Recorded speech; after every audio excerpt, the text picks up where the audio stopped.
Yesterday, a trading card sold for $16 million, and we need to talk about it and what it means for Magic the Gathering, what it means for trading cards as a hobby. Hi, my name's Nick. I own a company called Capital Catalyst. We sold $100,000 of cards last year. I said we, it's just me. I'm a one-man show, guys. And we like talking about MTG finance. And so if that's your thing, please subscribe. We just hit 100 subscribers. Very exciting. Once we get to 150, we're going to start doing live streams. And in those, I need to figure out how to give away stuff on live streams that you do through YouTube. On Whatnot, it's easy. Anyways, but it's going to be on YouTube. So I digress. Let's talk about the most expensive cards that I've ever sold for Magic.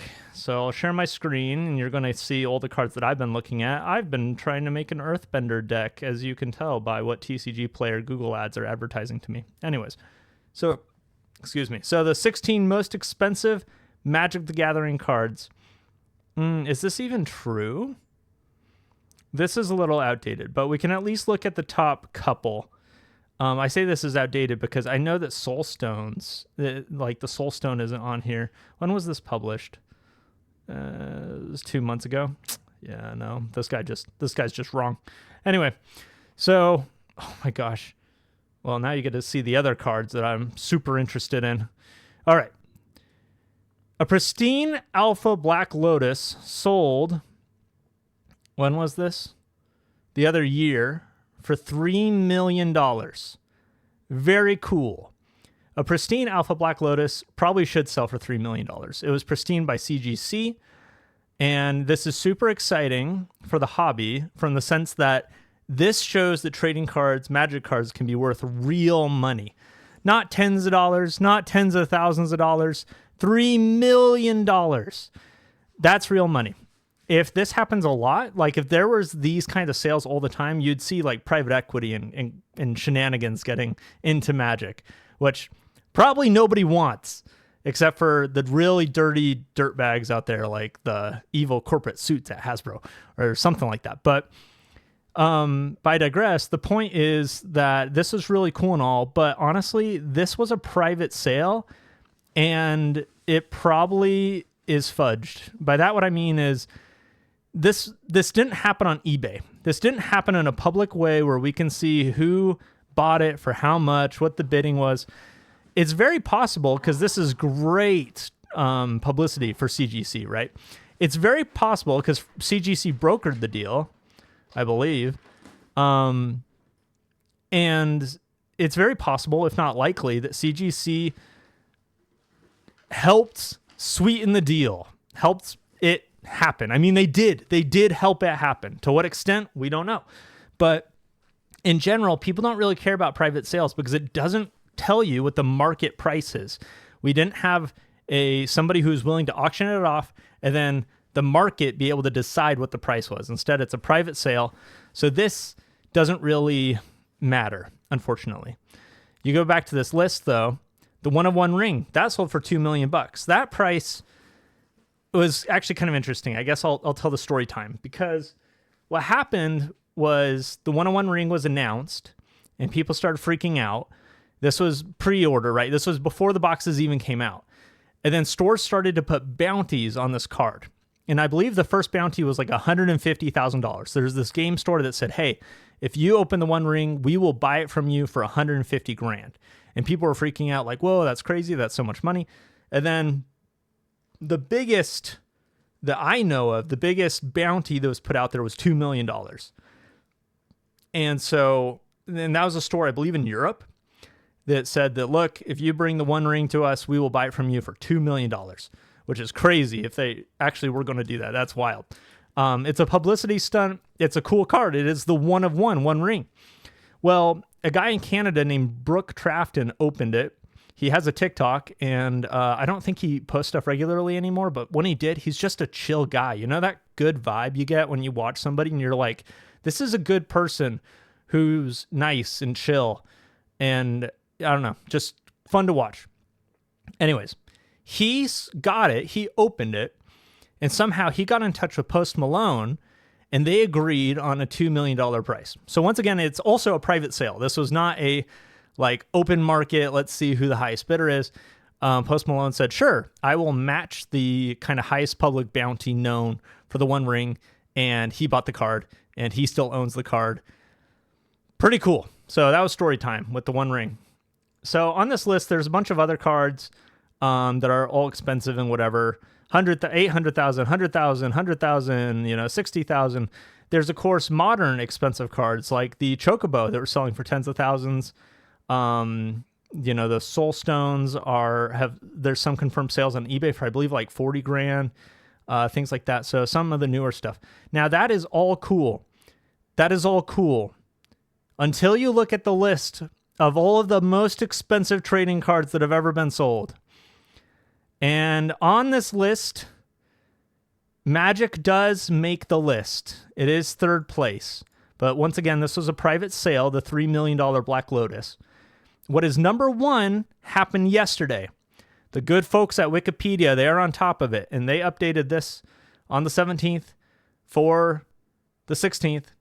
But yesterday, on the 16th, a $16.5 million sale was made as an auction. It was an auction that was brokered by a real auctioning company. It wasn't eBay. I don't know who it was. I think Golden Auctions, auction house. Yep. Okay, yeah, see, and you can see here, wow, Golden Auctions does a lot of these. They even tell you where the auction house is or if it was a private sale. And this Pikachu on the open market through Golden Auctions sold for $16.5 million, which means that there's a real market price for that. There's real people willing to pay real money for this card. Now, was it hyped up? Sure. Could Logan Paul have been paying people to buy it at that price? Yeah, but that's kind of unlikely. Just because it was an open, if you just wanted to fudge the price, why not just do a private sale, right? And so it was a special Pokemon card. It's the, 1 of 1 Pikachu graded PSA 10, even though people think that it doesn't look like a PSA 10, whatever. Okay, the number 2 most expensive card was that same exact card that was sold to Logan Paul a few years ago for $5 million. So good job, Logan, making some money, I guess. Jeez. Anyway, then there's the Black Lotus. Private sale. Cool. The One Ring. Also a private sale, but there was a real bounty for that. I would count the One Ring is a more legitimate sale and a more legitimate representation of value inside of our hobby than the Black Lotus, unfortunately. I think an Alpha CGC Pristine 10 Black Lotus, I love the idea of that being the ultimate finance symbol for the hobby. I like that more than the One Ring. However, just because the auction, or it wasn't an auction, there was no real kind of like evidence that I don't know, that it just, I don't know. It feels contrived. To me, it feels contrived. And so let's go down this list. More Pokemon. Black Lotus Artist Proof. More Pokemon. Black Lotus Artist Proof. Black Lotus, Charizard, Pikachu, Charizard. So you're going down. Now we're looking at, $500,000 cards. Then we get down to $300,000 cards. And these are Pokemon. And we get down, the vast majority of these are Pokemon. And so this is a fascinating topic that we're not going to get all the way into today. But the question is, why is Magic struggling to have the kinds of expensive cards that Pokemon has? And the answer is just demand. That people enjoy collecting Pokemon in a way that they just don't enjoy collecting Magic. And I don't see that changing anytime in the future. The thesis of a video that's coming up is that Wizards of the Coast being financially incentivized in ways that Pokemon isn't. Pokemon can make lots of money doing all kinds of stuff, while Hasbro is desperate to make money out of Magic. And that desperation means that they need to cannibalize their own secondary market to kind of maximize profits in the short run. And I'm going to break down the mechanics of that in another video. But let's just say that we see this. We see this, how there's not a deep collectability for Magic that there was for other, is for Pokemon.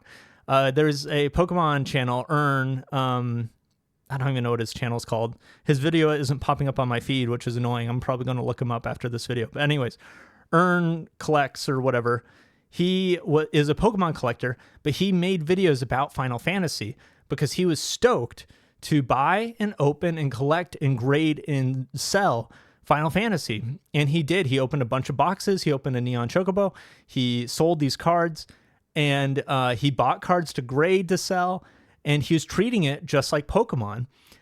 What happened? Well, time goes on, and the price of a PSA 10 Tifa and a PSA 10 Sephiroth, and it just kind of goes down, down, down. And it didn't go to zero, but it flattened out, and it hasn't done anything interesting since. And it's been 9 months or 7, 8 months.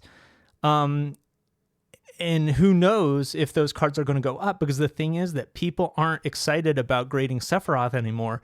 They're excited about what's going to come out, these new signature cards in TMNT, or what is the next stone going to be in the Marvel Heroes set, or what Strixhaven serialized cards will there be, or whatever. Wizards is just so good at making the next thing exciting to get you to forget about the last thing. Who's thinking about Final Fantasy collectability right now? Nobody, right? So anyways, that is the interesting news. A $16.5 million card selling, not in Magic, and there's no sign, no chance that Magic's going to sell a card that expensive anytime soon, maybe ever. Never say never, but it is just wild. So anyways, thanks for watching. Hey, if you're still here, subscribe. We are trying to get to 150 subscribers so that we can do a live stream, so I can give stuff away and have a good time, answer questions live. And so anyways, subscribe. Thanks for being here. We'll see you.